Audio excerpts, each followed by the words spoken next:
Olá, bom dia pessoal, primeiro ano, professor Rogério. Vamos fazer mais uma aula hoje,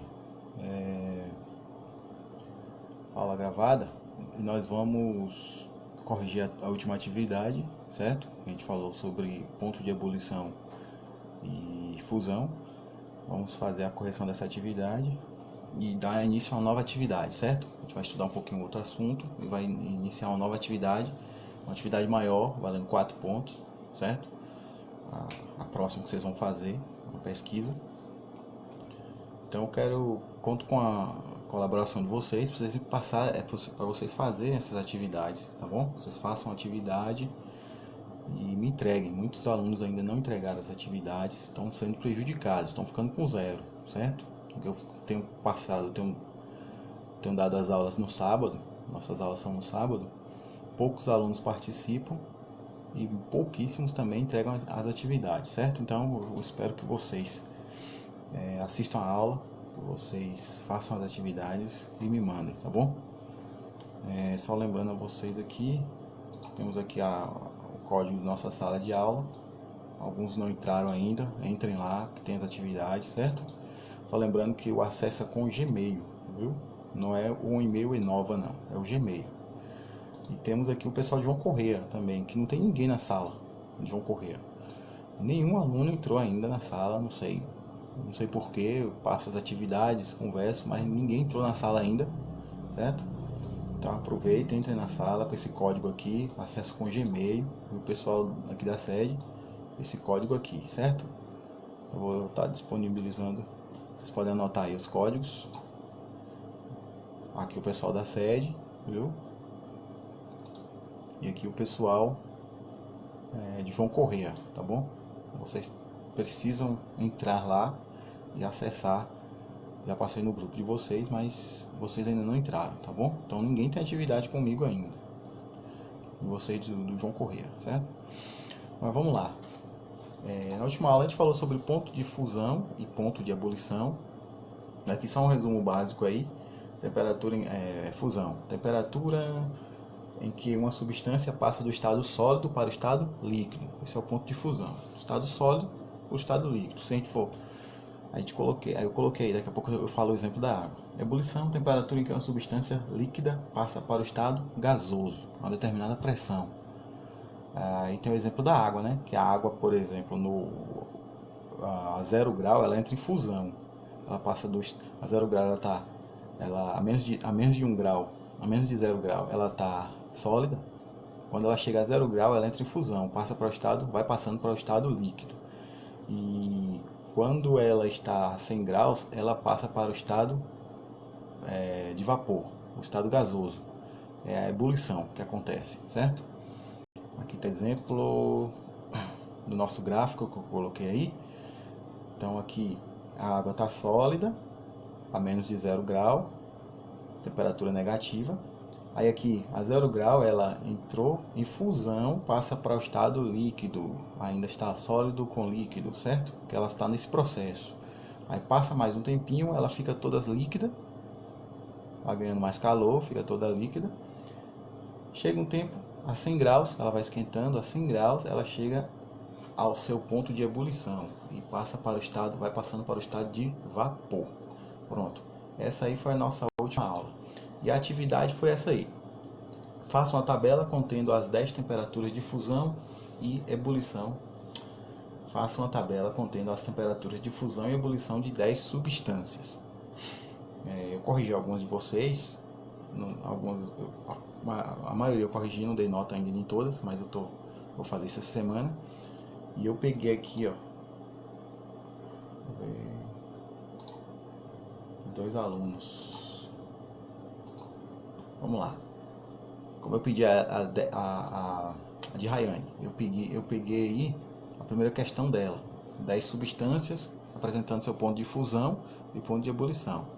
Aí tem aqui o ferro, ponto de fusão 1535 graus. Ou seja, para o ferro que está sólido virar líquido, ele precisa de uma temperatura, ele precisa de estar a uma temperatura de 1535 graus, ou seja, receber muito calor, certo? Muito calor para ele entrar em fusão, para ele virar líquido. E 2800 graus para entrar, para virar vapor, para virar gás, certo? Então nós temos aqui, ó, a Anne colocou várias, o cobre, o ouro, o zinco, tá vendo? Vai diminuindo aqui, ó. O oxigênio, vamos olhar aqui o oxigênio. O oxigênio é menos de 219, deixa eu ver se eu consigo subir aqui. O oxigênio, ó, menos 219 graus para entrar em fusão, o oxigênio, certo? Ou seja, o oxigênio, a nossa temperatura aqui, ele já está a gás há muito tempo, né? Já está a gás há muito tempo. A nossa temperatura de 25 graus, de 20 graus, nessa faixa, temperatura ambiente.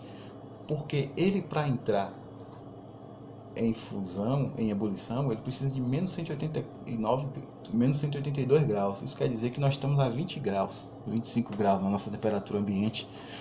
Então, ele já está vapor, gás há muito tempo, né? Então, só para verificar esses dois aí, só para vocês analisarem. Então, a primeira questão era essa, certo? Vamos lá para a segunda questão. Explique por que a água na panela de pressão ferve a uma temperatura superior a 100 graus.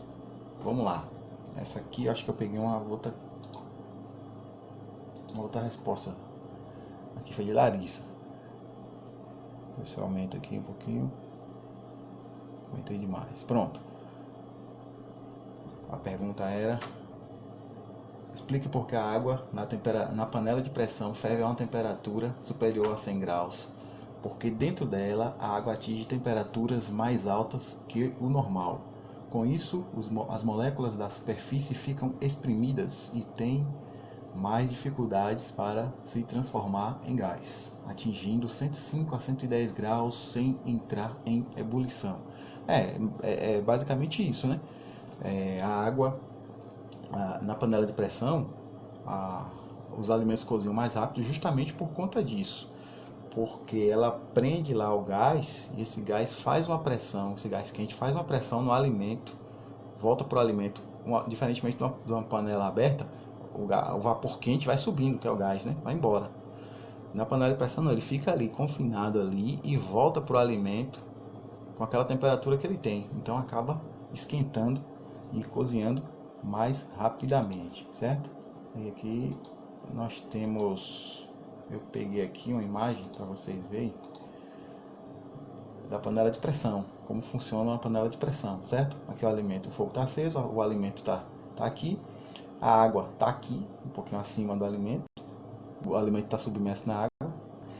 Aqui o vapor, tá vendo? O vapor fica todo aqui, até o ponto que ele atinge uma pressão tão grande que a panela não suporta, aí ela tem um escape, né? Consegue levantar para não explodir. Mas é basicamente isso aqui, ó. Esse vapor quente, muito quente, volta para o alimento, cozinhando ele, certo? É isso que acontece basicamente com a panela de pressão. Por isso que os alimentos cozinham mais rapidamente. Dê os conceitos de solidificação, vaporização, liquefação, condensação e sublimação. Aqui eu peguei um gráficozinho que nós temos, ó. Uma artezinha aqui, ó. Vamos lá. Sublimação é a passagem do estado sólido para o estado gasoso, certo? É uma sublimação. Já a passagem do estado gasoso para o estado sólido, que é o contrário da sublimação, é chamado sublimação. Certo? Não, desculpa. É a mesma coisa. Eu ia falar do gasoso para o líquido, é chamado liquefação. Então vamos lá. Do sólido para o gasoso é chamado de sublimação, que é vice-versa, que também do gasoso para o sólido também é a mesma sublimação, certo? Aí, do gasoso para o líquido é a chamada liquefação. Do líquido para o sólido é a chamada solidificação, está se solidificando, certo?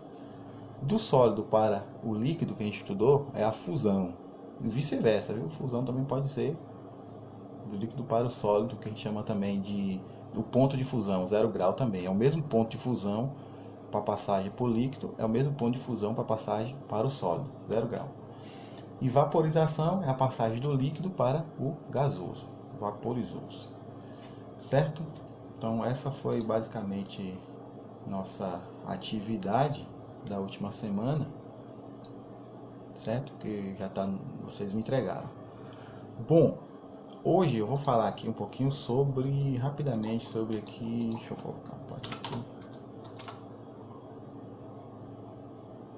sobre esse assunto aqui, que a gente vai fazer a atividade, materiais e processos de separação. Antes de entrar antes de entrar em processo de separação, a gente vai ver aqui a questão, como a gente está falando de material, a gente está falando de matéria, a gente, aí tem aqui esse assunto sobre o lixo, né? Uma coisa que vocês precisam entender, algumas coisinhas que vocês precisam aprender sobre o lixo, sobre alguns materiais, porque vocês precisam ser agentes que desenvolvam esse conhecimento em prol do ambiente. Então vamos lá. Material e o tempo gasto para a decomposição. Aqui tem os materiais, por exemplo, jornal. Leva de 3 a 6 meses para se decompor, certo? Aqui nós temos um pano, um tecido, de 6 meses a 1 ano, aí vai subindo, aqueles toquinhos de cigarro, mais de 5 anos, entendeu? Pneu, vamos lá para o pneu indeterminado. O pneu pode ficar na natureza aí por tempo indeterminado, ou seja, jamais acabar. As latinhas, mais de 200 anos, certo? Essas garrafinhas PET, mais de 400 anos. Então, assim, é um tempo muito grande de materiais exposto no ambiente. Isso aí acaba poluindo e acaba degradando o meio ambiente. E aqui nós temos alternativa para o lixo, 3 R's, vocês com certeza já ouviram falar. O primeiro R é reduzir ao máximo a produção de lixo. Como você pode reduzir a produção de lixo? Você pode fazer a sua parte, né? Você pode reaproveitar algumas coisas, você pode, por exemplo, tem coisa que você não precisa de sacola. Você vai no mercado, você compra alguma coisa, você não precisa pegar uma sacola para trazer o alimento ou alguma coisa assim, entendeu? Você pode deixar lá, você pode levar uma sacola. Isso é uma prática muito grande que alguns supermercados dão até desconto para você, e outros já estão cobrando a sacola, justamente para evitar você ficar usando tanta sacola assim. Então a questão de redução é muito importante, certo? Você reduzir a quantidade de lixo que você joga no ambiente. Reutilizar, você vai poder fazer isso em casa com muitas coisas, certo? Até uma calça mesmo, se a calça rasgou toda, você, numa certa determinada parte, você pode reutilizar essa calça como um short, certo? Pode fazer uma adaptação ali, usar como um short. E tem várias outras coisas que você pode ver na internet, que você pode estar produzindo através da reutilização. E reciclar é você guardar, você separar o lixo direitinho, separar aí na cidade mesmo. Na cidade tem todos esses containers aqui, né? Com as indicações. Tem plástico, tem vidro, tem papel, tem orgânico. Então vocês podem estar fazendo isso, que facilita essa reciclagem por parte dos órgãos competentes. Certinho? E aqui nós temos também a questão da atividade que eu vou passar para vocês. Pronto. Transparente, eu vou aqui. Pronto, aqui tá ok. Aqui a atividade. Bom, a atividade é basicamente essa aqui, ó. Pesquisa sobre os tipos de lixo. Escolher 2 tipos e fazer a pesquisa. Aí eu coloquei os tipos aqui. Você vai escolher 2 desses aqui, certo? Eu te coloquei aqui 3, 6, 7. 7 tipos de lixo. Você vai escolher um. Você vai escolher 2, desculpa. E fazer uma pesquisa sobre eles. Você pode escolher o lixo doméstico e o lixo radioativo. É muito interessante esse lixo radioativo, viu? Tem muita informação importantíssima. Que quem puder fazer sobre o lixo radioativo, uma das pesquisas, vai valer muito, viu? Vai ser muito bom para o seu conhecimento. Todos esses aqui, mas o que eu mais gostei de ter estudado foi esse lixo radioativo. É muito interessante, até entender os riscos e etc. Pronto, vocês vão escolher 2 tipos de lixo e fazer a pesquisa de vocês. Essa pesquisa deve ser manuscrita, ou seja, você tem que escrever, certo? Por que você faz isso, professor? Porque é uma forma de vocês treinarem também a escrita de vocês, certo? E vocês produzindo, porque às vezes um aluno pode pegar no computador, Ctrl+C, Ctrl+V, né? Aí nem lê nada, só lê a primeira linha. Quando você escreve, você está lendo toda a pesquisa, certo? Então, eu vou querer pesquisa organizada, certo? Se quiser pode colocar a capa, se não quiser não precisa, mas tem que estar bonitinha, organizadinha, certo? Pode colocar figuras, etc, o que você quiser. É individual, viu? É individual, não é em dupla, nem trio. O prazo é até 25, então tem mais de uma semana, viu? Para vocês fazerem. E vale 4 pontos. Então caprichem que eu dou 4 pontos para vocês. Quem conseguir fazer, se conseguir fazer desse jeito aí, bem organizado, vocês vão ganhar 4 pontos, certo? E aqui tem no próprio livro de vocês vão encontrar, por exemplo, ó, aqui eu tenho um lixo radioativo. Resíduos provenientes, as características dele, provenientes de atividade nuclear, os quais permanecem em atividades por milhares de anos, tem tratamento e disposição final bastante específico. Por exemplo, um lixo radioativo mesmo, ele não pode ser descartado em qualquer lugar, não pode ser jogado numa lixeira comum, como outros lixos. Ele tem que ser descartado. Tem lixo radioativo que é tão forte que ele tem que ser aberto um buraco enorme, feito uma parede de concreto, colocado outros materiais, depois colocar esse lixo e tampar, certo? Ainda tem uma indicação que ali possui lixo radioativo, só para vocês terem ideia da gravidade daquilo ali, certo? Então tem outros lixos aqui, ó, tem entulho, tem lixo hospitalar, fala sobre, tem lá na pesquisa, né? O orgânico também tem lá na pesquisa, para vocês analisarem, certo? Então é basicamente isso aí que vocês vão fazer durante essa semana. Vai me entregar na outra terça, não terça agora, na outra terça, dia 25, certo? Lembrando que vale 4 pontos e eu aguardo vocês me entregarem isso lá no Classroom, tá bom? Sala de aula, aqui ó, os códigos, lembrando mais uma vez, tá bom? E o de João Corrêa, certo? Então, um bom dia para vocês, boa semana, certo? E qualquer dúvida, entre em contato com o professor, comigo, tá bom? Um abraço.